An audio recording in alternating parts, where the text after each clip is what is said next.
Welcome back to Get Your House in Order, where I talk with my brother Cris about subjects that are important to us. And today it's a little bit of a personal one because we are both not as good in this area as we would love. And that's the danger of being somewhere else.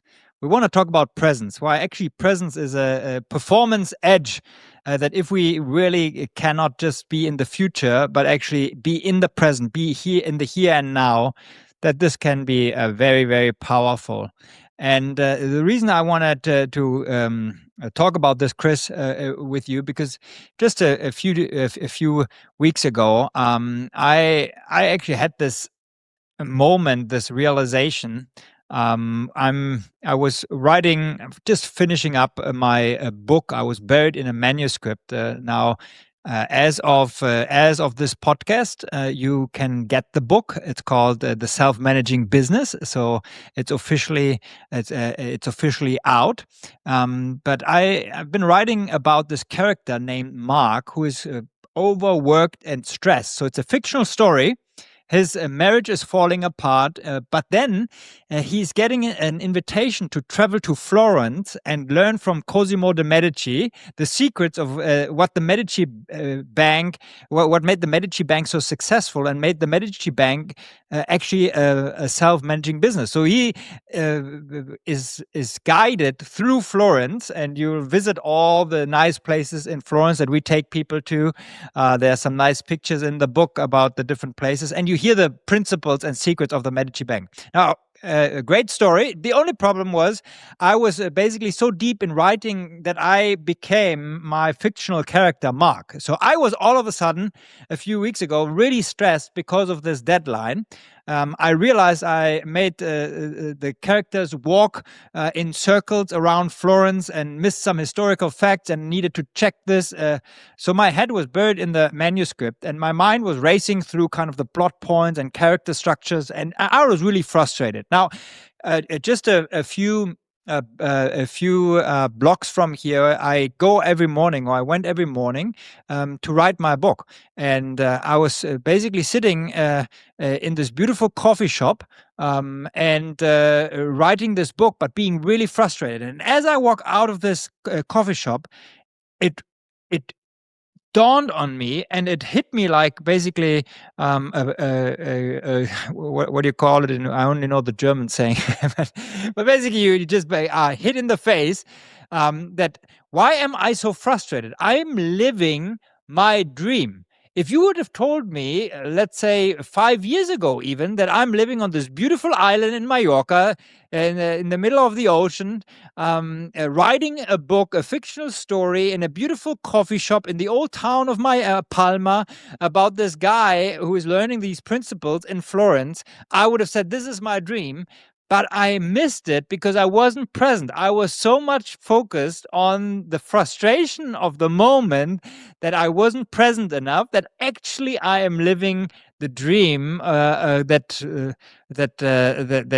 is really hard to beat if you look at it from the outside. So that's why I want to talk about presence. Cris, why do you think that we, especially as business owners, have the problem to not being present and realizing sometimes even how far we've come and enjoying the journey and only thinking about the destination? Well, as you were sharing your story here, I was actually taken aback. Probably 15 years when we were on a family vacation down in the Liguria, so northern Italy. Back from Germany, you could actually take a beautiful drive down south through the Swiss Alps, and then kind of come out on the other side in sunny Italy. It was an Easter vacation, and we were together as a family. Our kids were small. Our three boys, Carlos, Alfonso, and Cedric, and my wife, we could still fit in one car. Okay, now we don't. Now it actually takes a caravan to actually go somewhere. But now, back then, we could put the little boys here in the car, and we're on this vacation.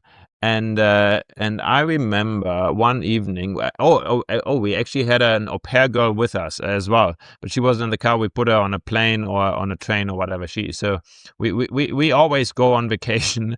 We always went on vacation when the kids were small with help, because otherwise it's not a vacation. It's just too stressful. So it's one of my side advices to people with young kids. Take someone with you when you go on vacation.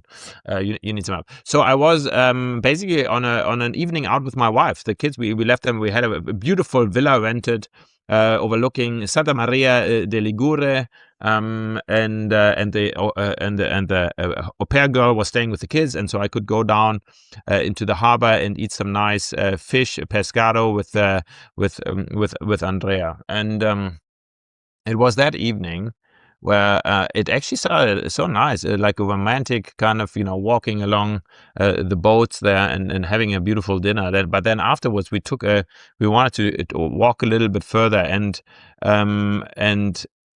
what turned out to be, let's say, one of the, as I would say, pivotal moments within my marriage, because Andrea had really built up some anger and some frustration that basically she confronted me with on that walk after this romantic dinner.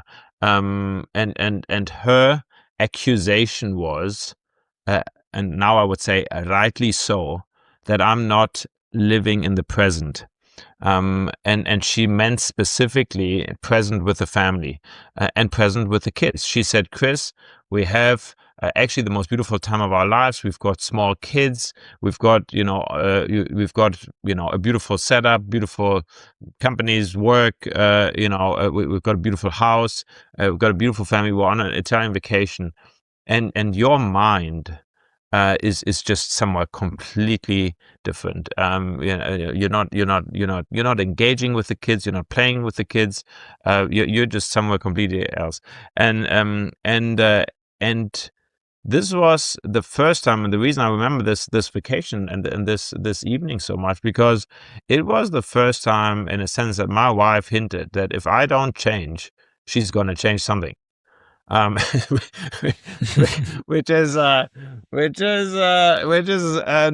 my favorite vocabulary and kind of conversation, but it needed a wake up call. Now, I wish I could say that I learned the lesson. Let's get your wife on the call on the here. podcast. Yeah. Well, I wish I could say, but actually, quite honestly, Philip, this is still, I would say, one of the regrets that Andrea and I talk about quite often, actually, is that my head and my mind, at the beginning, so to speak, of our family life was just somewhere else. And she specifically, she's let's say a little bit more melancholic than I am, so a little bit more kind of reflecting deeply on things in the past. My head is so much geared towards the future. My mind is constantly creating the future, and so I'm living, let's say, in the moment of the future. And so. But we talk about on a regular basis that I missed some beautiful things. Now, I know this is not entirely the topic here of today, kind of family life and kind of marriage and that kind of stuff. But I just want to say that I think I'm doing better now. I think I'm doing better, and I think in one of our last podcasts we did an episode on kind of the morning routine. What do we do? And even this morning, I got up and I took out. I'm reading a very nice devotional book at the moment, like every day a page, and by Spurgeon. There's the famous preacher from England. He's written a devotional book on the Psalms.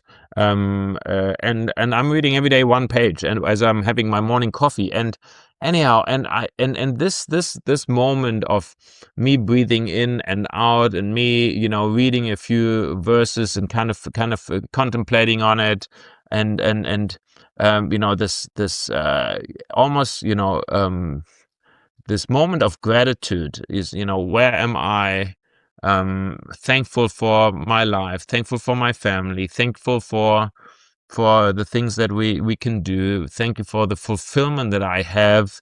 It's just, it just grounds me in the present. And so, yeah, I think I'm doing better.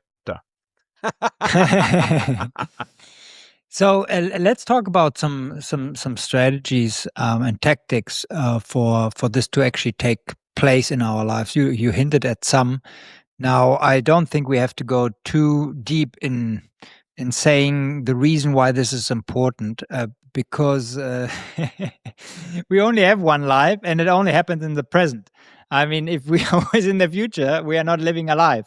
We basically are missing our whole life. And as business owners, because we are normally problem solvers, so we want to solve problems, and these are problems that we have to implement basically in the future, and we want to create new things. So we are always in our head more in the future than in the present. But what are some things? And I have a few on my list. Maybe you have some on your list, Cris. How can we make sure that we don't miss what is happening here right now? On the topic of kids, I don't know where I heard it, but somebody said that if you want to have a great relationship with your kids, when they are small, so building that. So my kids are 2 and 4, so I have small kids and don't have the old mafia as Cris calls his kids. They are already almost out of the house, or some already are. But somebody, or I heard it somewhere, or read it somewhere, that if you play 20 minutes with 100% of intention with each of your child a day, the world will be a different relationship and a different world for your kids and how they relate to you, especially as a father who maybe they don't see as much as the mother, or the other way around, but whoever is working more. And so I made this my goal, and these 20 minutes are whatever they want to do, and really just being present. So it's 40 minutes a day. I can't make it every day, but I'm much more intentional about this, to actually say, okay, I want to be present here in that moment. I don't have my phone. Let's talk about a phone in the minute, because I think it's one of the biggest things we have to conquer when we talk about presence, is how do we actually deal with our phone, but to really just know that, and very intentionally, I am now here. Now, one thing that really helped me, and maybe we'll do a whole episode at some point, but a few months ago, I started tracking every minute of my day. I track every minute. I have a You're pen. crazy, man. I would never do that in my life. That's just I have you're crazy. I have an AI assistant. His name is Ben, and Ben basically built me this whole crazy dashboard, and I basically track every minute of my a day, so I know exactly what I'm doing, but also not what I'm doing, but also I rate how present and how much joy I got out of what I was doing. And that exercise alone made me be so much more present and not wasting these 10, 15 minutes in between of things. Now, I'm not saying at all that I figured this out, but it was something that really helped me being intentional. Yeah, so well, I would never do that.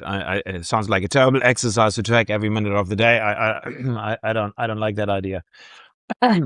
But I wanna, because you just kind of quickly mentioned the phone. One of the things that totally distracts us all the time is the phone, the messages, the notifications, and you see that it's like another pandemic, which is destroying relationships, and which is it also destroying most beautiful moments. And I don't know how often I've seen this here in Spain, in Mallorca. Is that, there's a couple, they're going out for a beautiful dinner, and they're sitting like in a harbor, they're sitting in a fish restaurant, and there's a sunset, and they're the two of them, and they don't talk with each other at all. They're just both working on their phone. And I mean, we've all seen things like that in restaurants, and it just drives me nuts because I mean, is there nothing to talk about? Is there nothing to enjoy in the moment? Do you always have to kind of be checking your phone? And I think one I obviously can complain about that and kind of how other people do that. But I actually saw another role model example. I've got a friend of mine who is a very, very successful business guy, and what was that, 3 years ago or something? We spent a couple of days together, and we talked a lot of interesting topics. But what I noticed afterwards, kind of the most, is that during these 2 days, I think I saw him once with a phone in his hand. And I mean, we really spent a lot of time together. I mean, we had 2 days together. I was staying at his house, and kind of observing his, family life, and we talked all kinds of business stuff. We're doing some business together. But I didn't see him on the bloody phone, and that was so refreshing. I don't know whether he did that just for me, but I almost felt honored as his guest that he wasn't on his phone. And I thought, man, this is actually, is something that I need to get better with, because it just takes you away. Now, let me just say, if you're working on, closing some deals, if people reporting to you, you've got your, pressure points. Obviously, we need to be in communication. But Philip, I mean, you've developed some beautiful strategies on working through his systems and kind of setting up the systems that you don't have to be so operational. I mean, it's part of the self-managing business is really learning about how to get away from that. But let me just say, next to setting up the system, it's almost like you need some vision for that. Do you? And I would challenge our listeners here is do you have a vision of being a fully present character that enjoys the moment wherever you are, whether you're on the beach, whether you're traveling with your family, whether also you're in a business conversation? Can you be present in these conversations, or over meals? We eat meals perhaps 3 times a day. How present are you while you're enjoying a meal? I mean, there's something beautiful about taste and some beautiful dishes. And sometimes I feel like we can even miss the most beautiful meals because we're somewhere else. Funny enough, I was in the sauna last week. And I always say that some of my best thinking kind of happens in the sauna because there's no phone in the sauna. Okay, and so it's after the gym, after doing some exercise in the evenings, I always go to the sauna and then I go to the ice bath. And then so the rhythm is sauna and then ice bath and then shower. Okay, now here's what happened. I was so bloody deep in my thoughts that by the time I hit the shower, which is kind of the third in the sequence, so sauna, ice bath. I hope you shower. I hope you shower after the sauna before you go into the ice bath, because I use the same ice bath, and I'm nervous. That's right, Philip. You're right. No, you're right. I'm right, and I do. So it's sauna, shower, ice bath, shower.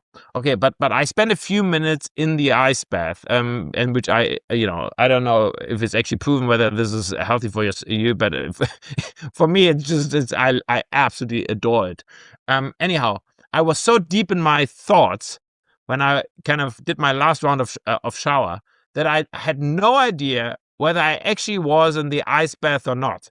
Because I was so thinking so hard, I was so wrestling with something that I couldn't, that I didn't experience the ice bath. Now, because it's an ice bath, it may actually be a good thing because it can be cold.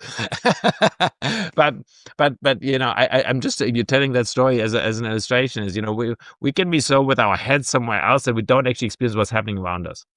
So last year at the Medici conference in Mallorca, I put a few pictures on the wall by the artist Eric Pickersgill, I think Pickersgill. If you Google removed images, and I think it's Eric Pickersgill, you basically find images of people, everyday situation where people look at their phone, but the phone is removed. And this does something to you. It actually gives you all of the daily scenes where that people look at their phones, and how strange that actually looks like, that we look at our phone the whole time. and really ask the question: do you want, when you look back at your life, that most of the time this is how your life played out, of you being on the phone? Now, we all can feel guilty about that, and here's where I actually say it has a little less to do with willpower and more to do with actually strategic design, because willpower will not get you very far with your phone. Why? Because billions with a B are spent for people to actually hook you on the phone, because they make money through you using the social media apps, being always distracted, all of that. So really designing on how do you envision in your working in your daily work, how would a perfect way to design your phone and the use of your phone actually look like, and then get help to make sure that you stay away. So some people know I am a big favor of the brick, a physical device that actually unbricked your most apps that you put in there on your phone. So I have it on my fridge, and I brick it, and then I can't access my apps that I don't want access to, or that I only want access to when I work, so that when I am done work, I can break everything and I can be very present. And in the beginning, you will see that your biology already made you want to grab to your phone and just pick up your phone all the time and look at it, because that's how much you have trained yourself. Now, for millions of years, boredom was a big part of a healthy life. And I don't want to go into the Oh, that's a very science. interesting thought. That's an interesting thought. Yeah, and there's a lot of science around how our brain needs boredom, and it needs boredom to recover, but also to come up with new ideas. And now we don't have these moments of boredom. Cris and I, we still grew up in an age without phones, and we stood in the line at a grocery store, not knowing what to do, being bored, waiting until our turn was to pay for the groceries. Now, nowadays, nobody stands and just is bored, because we are addicted to attention, and so and to being distracted. And so really designing, first of all, how do we want you spend your time? And sometimes, and I changed my mind on this a little bit when I really look at the science. Like 10 years ago, if you would have asked me, I would have said I use every minute, every walk I do, even in the gym, I listen to podcasts, I'm growing, I'm learning in the car, I'm constantly doing something. And now I intentionally take time to just let my mind wander, because I've been convinced by the research that we need this for a healthy, productive brain, for it actually to happen and to be present. So I walk to a coffee shop, and I'm very intentional. It's just a 10-minute walk, but I normally always listen to some training, some things I'm learning. But there's one time when I walk there where I don't listen to anything. I don't do the calls. I just walk. I want to talk about music. And one of the things that I'm doing this year, which is bringing a lot of joy to me. So I've chosen at the beginning of the year that for these next 12 months, I will listen to a different classical composer every month. I've been listening to classical music basically all my adulthood life. I absolutely adore classical music, but I always kind of listen to a mix. I have the Spotify app, and so best of classical music is basically a constant run. But I got a little bit frustrated that I don't really know which classical song or it belongs to which composer, because they keep changing, and I never look at my phone like, who is this? Chopin? Is this Mozart? Is this Beethoven? Like, who's all this? So I felt like I need to educate myself and go deeper on specific composers. Anyhow, so I went on ChatGPT and said I need a 12-month plan to listen to classical music and educate myself on deeper on specific composers. So my exercise this year is every month one composer. So we're now in the month of Beethoven. Okay, so this month I'm only listening to Beethoven, which is an absolute thrill. And specifically my weekends. I would say during my normal days, I don't do it much. But my weekends are absolutely reserved for classical music and listening to that. And I'll tell you that I really feel that this is something that just brings joy to me in the moment and lets me be present. And I listen to it while I read, while I write, while I drive, and even on the weekends. I don't like to do any kind of business thinking on my day off. I'll even when I go and do exercise and stuff, I put on classical music, and I absolutely adore it. I think it's an incredible tool to be present in the moment. So I wrote my own mission statement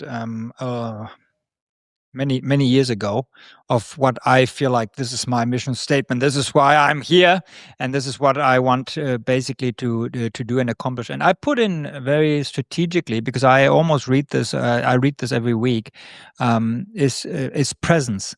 Because I've seen that this is not something that naturally comes to me. I have to work on at that. So I put in presence, so that I really am present to the life I'm living now. And number two is to enjoy my life, because I also found out that because I am somebody who can live in my head, I can miss really enjoying my life more.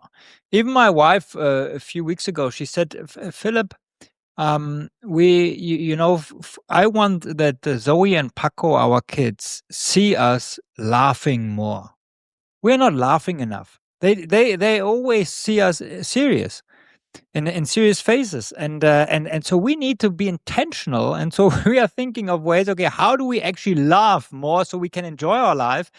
Because that's actually a value I want to give to my kids. That yes, I can be very ambitious, and can be very driven, but there's a problem to that. There's an other side to it. If we can't be present, if we can't enjoy our life, something is off.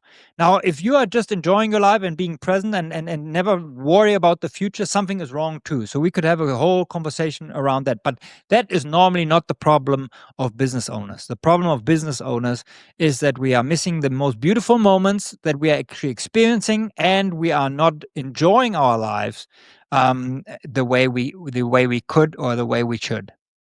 Okay, let me give you one last I think exercise, which is cooking. Cooking. Now, in my household, I'm not responsible in a sense to provide the family meal. So most of the time we had hired people for the cooking, helpers, or my wife taking care of it.